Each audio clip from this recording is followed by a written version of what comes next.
देश और दुनिया की खबरें देखने के लिए देखते रहें अपना चैनल डी।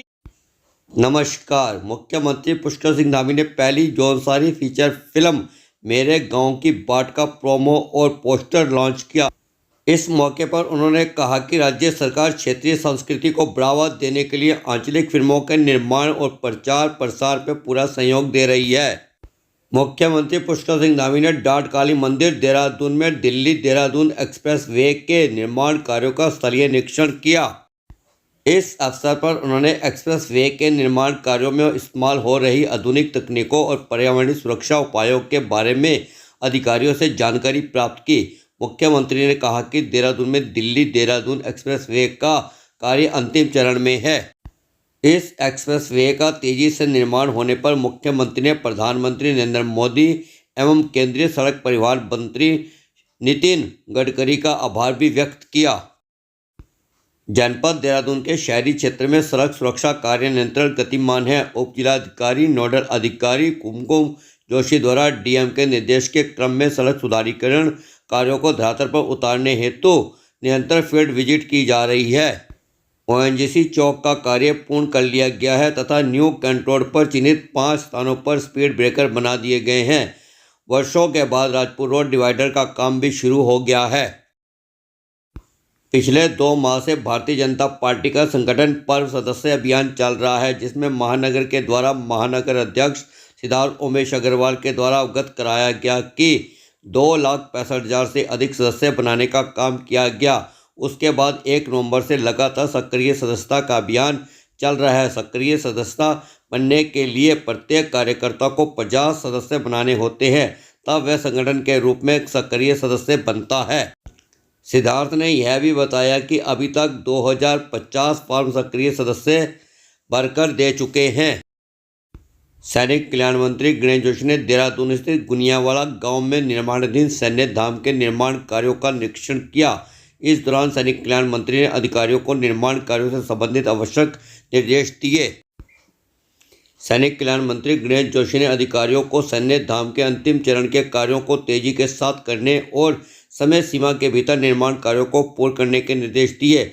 उन्होंने सैन्य धाम की भव्यता एवं दिव्यता का विशेष ध्यान देने की ओर अधिकारियों को निर्देशित भी किया।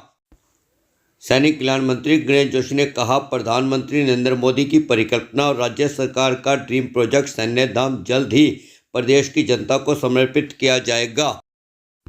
हर वर्ष की भांति इस वर्ष भी विश्व एड्स दिवस के अवसर पर उत्तराखंड सब एरिया देहरादून के तत्वाधान में सैनिक अस्पताल व स्थानीय स्वास्थ्य संगठन देहरादून द्वारा 2 दिन का कार्यक्रम आयोजित किया गया। इस अवसर पर विभिन्न कार्यक्रम जैसे लेक्चर, नाटक, क्विज और पोस्टर प्रतियोगिता, स्वास्थ्य प्रदर्शनी आदि का आयोजन किया गया। आज के कार्यक्रम में कर्नल आलोक गुप्ता कमान अधिकारी एसएचओ ने एड्स संबंधित जानकारी पर विशेष पूर्वक चर्चा की और बचाव और जागरूकता फैलाने के लिए बताया। वह कार्यक्रम के दौरान उत्तराखंड एड्स कंट्रोल सोसाइटी हंसा ग्रुप के द्वारा एक नाटकीय प्रस्तुतिकरण का आयोजन भी किया गया। जिलाधिकारी साविन बंसल की अध्यक्षता में ऋषि पन्नागर सभागार में जनता दर्शन जन सुनवाई कार्यक्रम का आयोजन किया गया। जन सुनवाई में 96 शिकायतें प्राप्त हुई। आइए जिलाधिकारी की जुबानी सुनते हैं किस प्रकार की शिकायतें प्राप्त हुई और किस प्रकार जिलाधिकारी ने समय पर उनका समाधान किया और अधिकारियों को किस प्रकार से निर्देशित किया। आज करीब 96 हमारे सामने इश्यूज रेज हुए थे। तो उसमें हमेशा से प्रयास ऐसे ही रहता है कि त्वरित रिलीफ मिल जाए अग्रीव्ड को।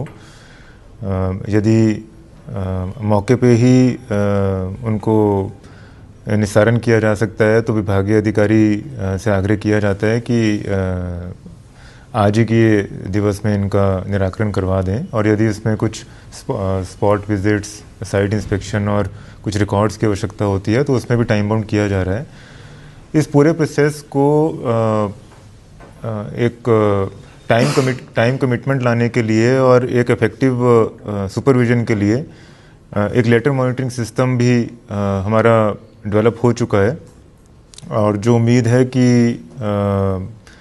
अगले 10 से 15 दिवसों में वो यहाँ पर स्थापित हो जाएगा, जिससे जो रिपीटेड कंप्लेंट्स आती हैं कई सारी जो कंप्लेंट्स हम देखते हैं कि रेपिटेटिव नेचर की हैं और कुछ केसेस में एप्लीकेंट को द्वितीय बार या तृतीय बार भी आना पड़ रहा है। उसके कई कारण हो सकते हैं कि जो डिसीज़न हुआ उनकी फेवर में नहीं हो पाया या कुछ अन्य कारणों से जो संयुक्त टीम बनी थी वो time with in the time prescribed अपनी जांच रिपोर्ट नहीं दे पाई या फिर एक एक्सट्रीम कारण हो सकता है कि रुचि नहीं ली गई कंसर्न अधिकारी द्वारा। तो इन सभी चीज़ों को इफ़ेक्टिवली मॉनिटरिंग के लिए जो हमारा लेटर मॉनिटरिंग सिस्टम है वो मदद करेगा और उसमें ये जानकारी प्राप्त हो जाएगी एप्लीकेंट को भी और हमें भी, इंक्लूडिंग कंसर्न अधिकारी या संयुक्त टीम की कितने दिन से ये प्रकरण उनके समक्ष पेंडिंग था और किस स्टेज तक उनके द्वारा प्रगति हुई है। सो जिससे जो एप्लीकेंट है उनको भी एक सेटिस्फेक्शन लेवल आ जाना चाहिए कि हमारी कितनी प्रगति इसमें चल रही है या कार्रवाई हो ही नहीं पाई, तो एक तरह से वो एक एविडेंस हो जाएगा। सो उम्मीद है कि अगले 15 दिन में उसको हम स्थापित कर देंगे।